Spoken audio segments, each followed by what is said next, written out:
here this morning in this great occasion. You know, it's I remember I had three children, and every one of them were special. You know, the moments we did this, and it's an amazing to watch them grow up. I tell you, you'll have lots of fun. You know, it's an amazing time to be alive. You know, I watch the news when I can keep myself calm. But when I watch what's going on in our world, I sure am glad that we don't have to worry, because we believe in a higher power. You know, we believe in somebody who's bigger than us, and I thank God for that as we go into that this morning. I want to share with you a passage. When I was growing up, we sang hymns, and one of the hymns we sang had the chorus, "I am the potter, but thou art the clay. Mold me and make me after thy will." And so I remember hearing that, and that was a song that we celebrated. And as I was preparing today, I thought of that concept, and I wanted to share with you how Scripture uses the potter and the clay as an analogy. And then also how you have the opportunity to be used by God, and He has some conditions. You know, He just doesn't say, "I'm just going to use everybody, and I'm going to bless everybody, and they're going to all be able to do whatever they want." He says, you know, you have to submit to me. So that's why He uses this image of the potter and the clay. The first place I want to read is Isaiah 45:9.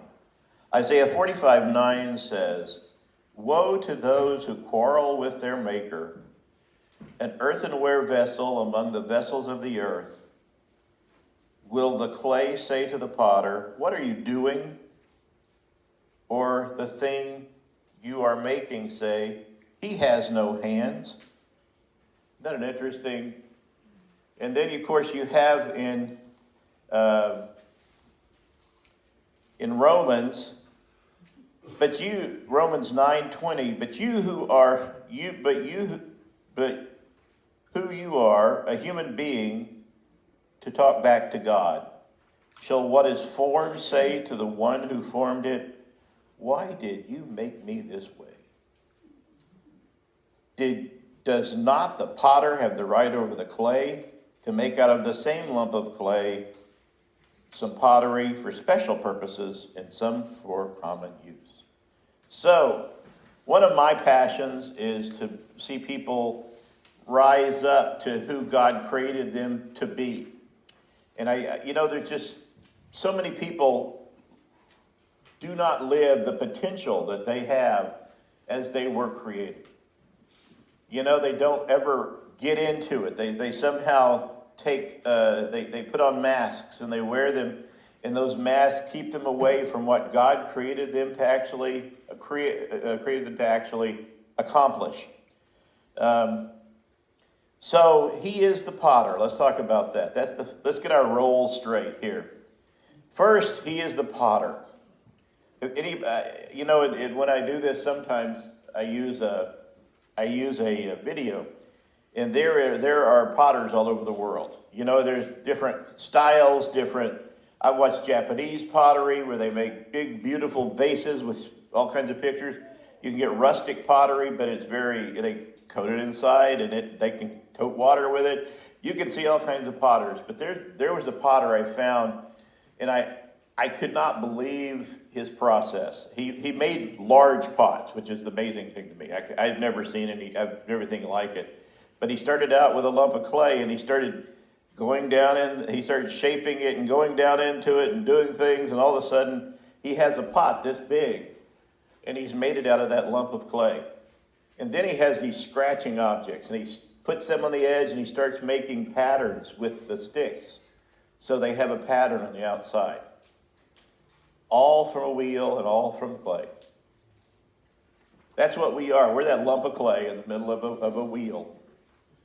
And if he hits anything, if there's anything in that clay that's impure, it messes up the whole thing. If he's in there and he hits some grit, it may mess everything up on the outside. It's got to be completely pliable to his hands.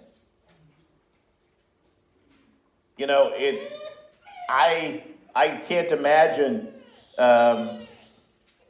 being that talented, by the way. I mean, I watch these guys and they'll be in some of the videos they're actually in some African hut in the middle of nowhere, and they're moving the wheel with their feet. And when you see them do this, it's an amazing talent. But he is the potter. He's the artist. He has the plan. He knows what he wants to do up here. We have no idea. The clay has no idea what's going to happen. Have you ever felt like that when God was working in your life?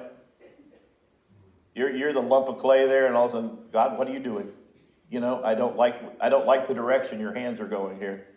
I would like to be a bigger pot, thank you. Like to be a pretty one,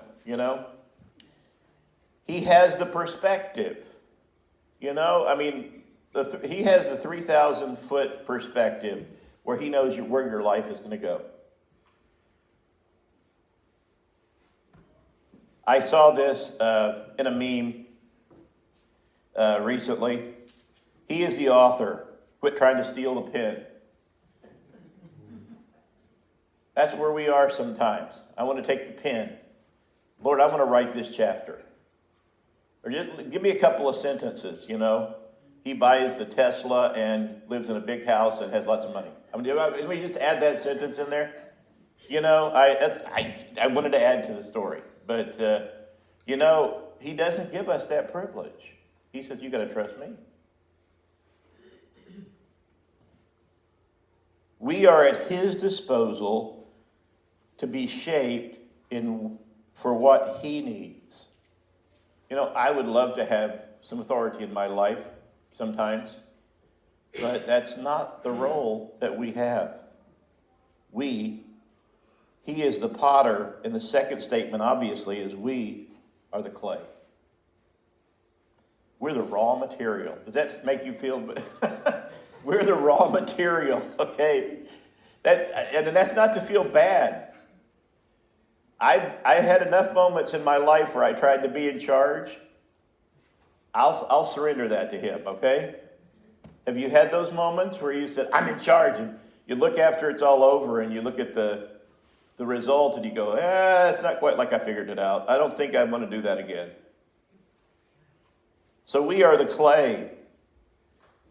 He will shape us into something unique and of value to his kingdom if we give him a chance.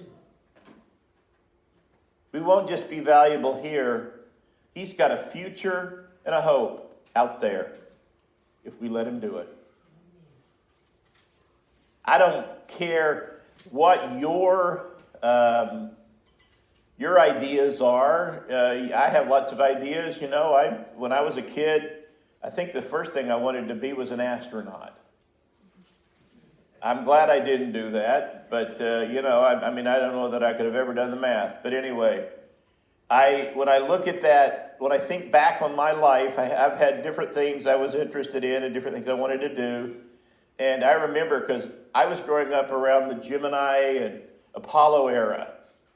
And the people who, I don't know, some of you guys are too old for this, or too young for this, and you got to be old like me to remember, but we would get up in the morning. I actually have a cue on my phone to tell me when Elon's setting up a rocket, so I can see, and I watch almost every one of them. But I have to look for it. We didn't have to look for it back then. It was the biggest news of the day. Tomorrow there's going to be a rocket launch at a certain time, and this is going to happen. Well, because of all that, wanted to be an astronaut. And I remember going to the Gulf station, making my dad buy gas at a station he didn't shop in, because they were giving out paper lunar landers that you could put together. And of course, he had to put it together, I couldn't pull it off. So he had to go get gas there, and then he also had to put the thing together. And I had a little paper lunar lander I could play with two little plastic astronauts with little hoses they looked like astronauts. I remember that. So we all have whatever, and you may still have some things that God's doing in your life that are realistic. But God has the better idea. He knows what he's fit us for. It's funny that if you look at the phrases here, I want to talk, there's a bunch of different passages, but the passage that interests me here is there's passages where the clay talks back to the potter. Okay, these are interesting. So these are things that he says, don't do. He says, why did you make me like this? So the first thing we may do is reject how we are. I look in the mirror some mornings and I go, Lord, what did you do? What did you get me into, putting me in this body and with this mind and my craziness and some of those things? I get myself in trouble because I open my mouth and I do some things and I think, well, you could have done a better job on that. But, I have a better idea.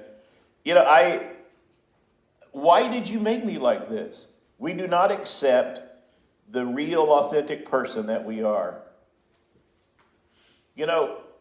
That's the beginning of self-rejection and self-hate. We have to embrace the way that God created us. We have to embrace the passions he gave us. We have to embrace the wonder he gave us. I am eternally curious. One of the things my father, I'm going to say this, and my father loved me, but my father hated us when he would get presents for me because I was always curious. And I remember one time I wanted to listen to WLS Chicago. We were living in Indiana, and I wanted to get a good radio that, and this was a good radio, and it was about that big with an antenna and a handle, and it was a transistor radio. Okay, I was going to get me a radio. And he bought this thing for Christmas, and the first thing he said out of his mouth on Christmas morning, as I was opening the package, was, "Don't take it apart." Don't take it apart. Okay, and I did. I put it back together with his screwdrivers, but I never put them in the right place, so he always caught me anyway. But anyway, I was never sneaky enough to get away from my dad. But, that was me. I was always curious. If something broke, I'd be taking it apart. Oh, wow, that's how that works, and this is how that works. And so that was something I loved, and I still do that stuff. I can just afford to do it now. With something breaks, I figure out what went wrong, and I may not be able to fix it, but I do learn. But bottom line is, God makes us the way we are, and he wants us to do exactly what the things that he's put in us to do. One of the things that I was amazed at is this sign out here. That's got so many pieces of art. It's got design. It's got everything you could ever want in a sign. And that was one man's dream. It was God's dream. God put it in his mind. Each one of us have that same potential. God wants to do that stuff for us. One look in the mirror can make you feel insecure. Have you ever realized that? It doesn't take much. I can look in the mirror and I can go, whether it's my size or my shape or what I'm thinking at the moment or whatever, I can think, oh my gosh, what's going on? What did I do? And so the spiritual answer to this is you were created in the image of God. You were just a little lower than the angels. You're fearfully and wonderfully made. You have many and varied gifts. And you have been given your own personality and your own unique skills. And God celebrates you. The next thing that the clay says is, he has no understanding You know nothing. Now, that's an interesting one to throw at God. You don't know anything, God. I find it interesting. There have been moments when I thought, oh man, I got this, God. I know how you handle things. I want to do it my way. I've got this down. How wise is that? We get it though, don't we? We do that every now and then. We've been through something. We go, God, I've got this worked out. We question God's competence. And when we think we know better, and based on God's past performance, we think that we may do a better job. Well, that obviously the clay doesn't have any idea what's going on when they think they know better than the potter, because he has the plan. The next one is a kind of a strange one. In Isaiah 45:9, he says, he has no hands. Okay, you get the picture? You got the potter here. You got the clay there. He can't do much, can he? Is the potter able to do anything for the clay? I'm doing this with, I don't know, here, maybe. Okay, my point is, they basically say, he is completely incapable. Not that he's not smart, that he's smart or not smart. He's incapable of doing anything. Boy, a small God is dangerous. You know that? A small God gets you in trouble, because then you think you have to step in, or you think you've got nobody to count on.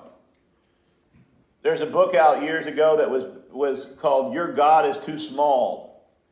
And he went through it was back in the 70s with the nuclear era, and he talked about all these things that we think about God, but that's not who he is. And there's a statement that says, you tell me what your God looks like, and I'll tell you what your future looks like.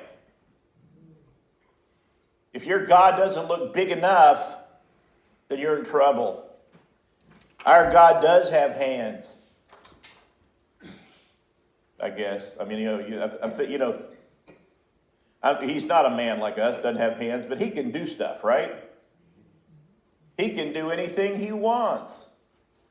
You read in Isaiah, and it says he scooped the oceans out with his hands. I think that's enough power to deal with me. I mean, I hope. Okay. The next one is, he did not make me. That's in Isaiah 29:16. It's interesting when we believe we're self-made, isn't it? I got this down. I'm in charge. I got all I need. I created this all myself. You understand how foolish that sounds? A, there are other people in the world that helped you. And B, God was with you all the time. If you're a Christian and you're actually following him, he was there. Two things can go two directions here. We believe we're self-made. We're tragic and incompetent accidents. I mean, the thing is, if he did not make me, whatever we see in our flaws, we can't ever do anything about it, because there's no God to help us. All of these questions are basic rebellion. Every one of them, we're looking back at God and shaking our fist, or we're thinking more highly than we ought, and we're looking at him and saying, I got this down. It says, woe to those who quarrel with their maker, those who are nothing but potsherds. Okay, now, a potsherd is a broken piece of pottery, okay? So when the potter would fire something, it didn't work, he would throw the piece of the bin, you couldn't reuse that clay, and it would break, because it was just a bunch of broken up pottery that wasn't any good. And the pieces down in the bottom of that were called the potsherd. So, he says, you're just a bunch of broken pottery. Now that's really useful, isn't it? What do you do with a piece of broken pottery? I guess if you're real talented, you can make an art piece with it, but that's about all you can do. So, grind it up and put it in the Roku, so yeah, okay. we have a jokester here today.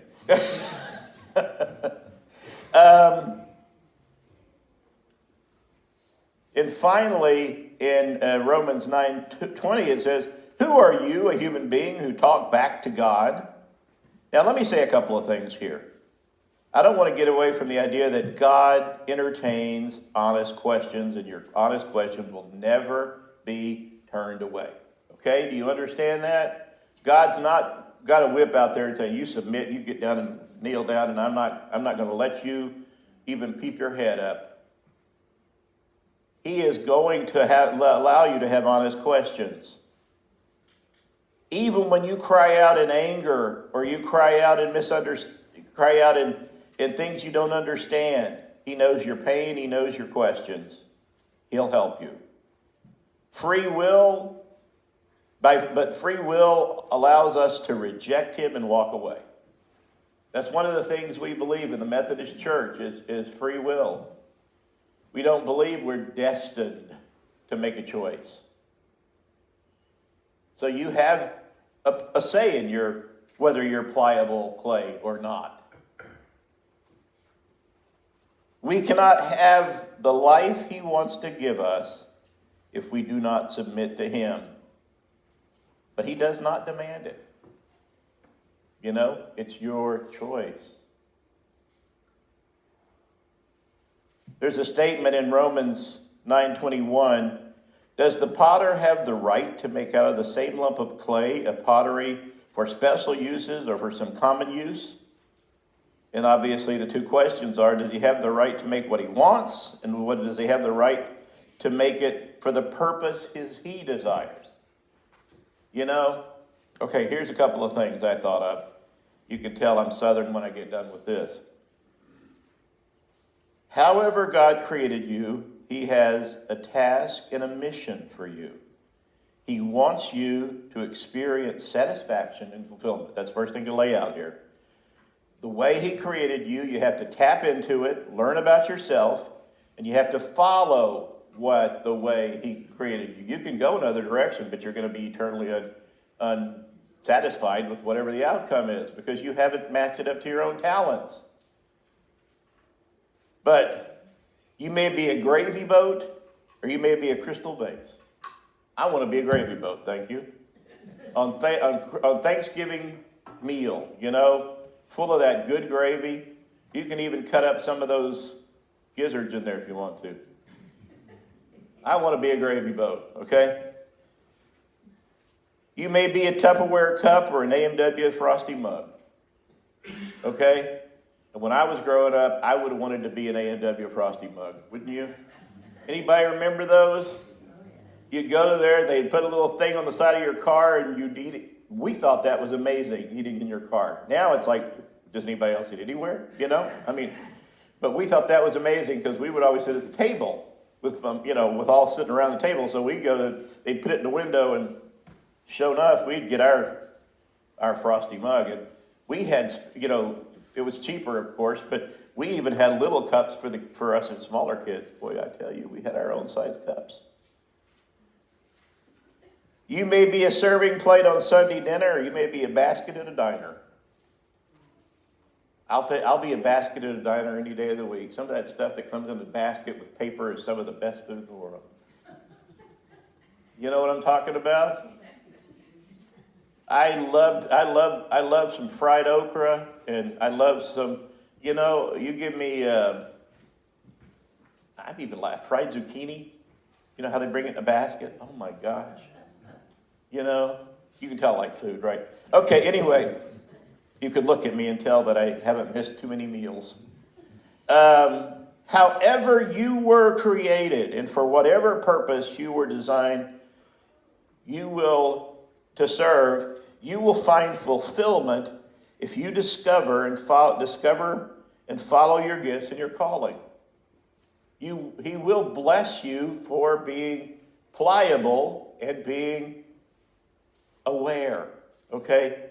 Some people, and let me throw in the before I put the conclusion together here, let me say, why don't we do this?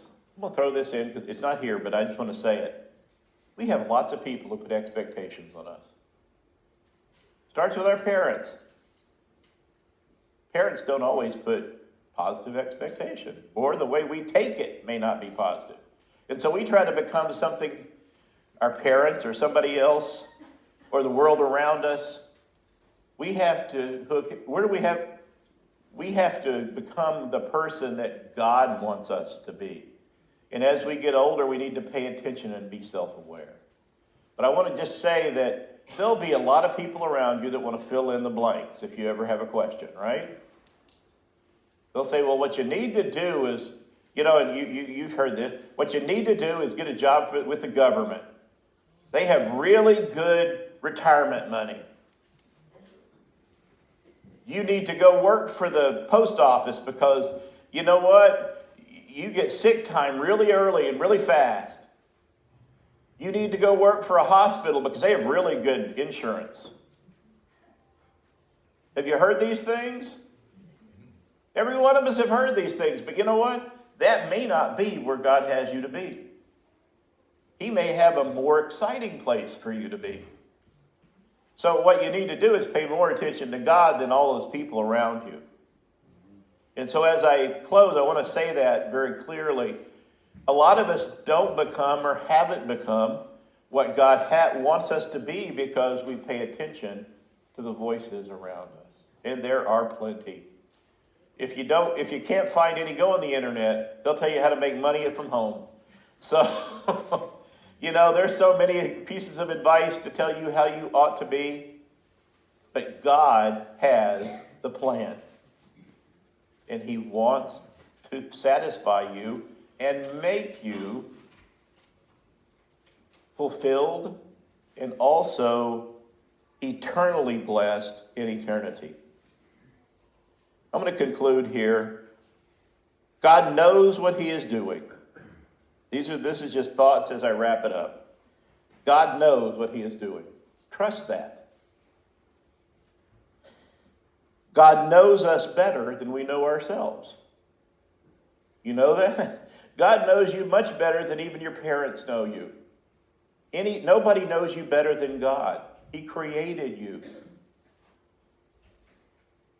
We never have the full perspective. I can do all the research, and I can do all those little paper tests, and I can go into, this is really aging me, I can go into Reader's Digest or Cosmo or whatever and take one of those tests in there and say, okay, you know what I am? I'm a, whatever the test is about. You can do all those things, but God knows better. Finally, His plans are bigger than yours. You're going to aim for survival, probably. And finally, His definition of success is bigger than yours. Most of us look at success and I get my house, I get my car. You can make a list of what it looks like. God may have something bigger or better than you even imagined if you follow Him. So this morning, I would challenge you to reject some of those things that tell you to be something that maybe you're not supposed to be, and to embrace the plans that God has for you. You may have to ask Him to show you again, or to come alongside. Just, I'll say this out loud. It's a commitment I'm making as soon as I can find it. But one of the things God's been putting in my heart, and I don't even know why, but I'll tell you. I want to learn to paint. Okay, that sounds really weird, but I've always been creative, and I've never taken the time to learn to paint. Now, nobody has to look at them. I'm not doing this for you. Okay? Now, if they're good enough, you might see it, but they may hang in the back in my closet. But my point to you is, it's a desire. It's something about myself being creative. I've been learning. My point is, you're going to learn new stuff about yourself. And you may want to try some stuff that you've never tried. And I guarantee you the quickest way to be rejected is to start painting, because some people will look at it and go, that looks sideways. But my point to you is, you can't look at other people's rejection. You have to say, Lord, I'm going to do what you put in my heart. And I'm going to try whether I'm effective or not, whether it look, I'm just trying to say to you, don't be surprised if God puts things in your heart that are difficult or that make you stretch a little bit. So this morning, remember the last things. He knows what he's doing. He knows you better than you know yourself. He has full perspective. His plans are bigger than yours. And finally, his definition for success is bigger than yours. Thank you.